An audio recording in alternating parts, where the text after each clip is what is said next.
પહેલા તે પછી આ પહેલા જોઈ લે આટલી જ ભાજી નીકળી એક જ પ્યાલું થાય આ છે ને હાનું વાળાની નહીં આ છે ને આમલીની જે છે કૂપણ હે આંબોઈની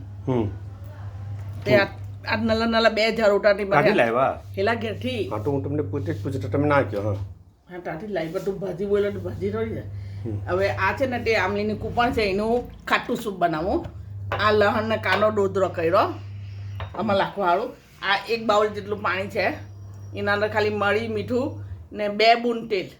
એટલું જ નાખેલું છે હવે કકડે ને એટલે એના અંદર આ નાખી દેવા હાથે હાથે જોઈએ એટલે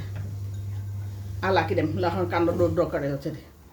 કંઈ ઇઝી લાખો એટલે પછી કટિંગ કરી નાખવું મળે ને એ બરાબર કકડી જાય એટલે આ ભાજીને જરાક છડીથી કાપીને પછી નાખી દેવાની ને બરાબર ઉકળી જવા દેવાની પછી ઉપર લીલા ધાણા નાખીને સર્વ કરો ને પીઓ રાઈસ સાથે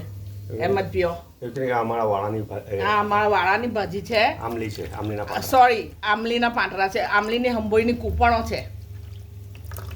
એક ખાટું ખાટું લાગે અમારા વાળાની ખાટી આમલીની કૂપણો છે આ છે ને તે અમારા વાળાની ખાટી આમલીની કૂપણ છે આગળની બધી કૂપણો લઈ આવેલી છું એક ખાટું ખાટું એનું વેજીટેબલ સૂપ બહુ સારું લાગે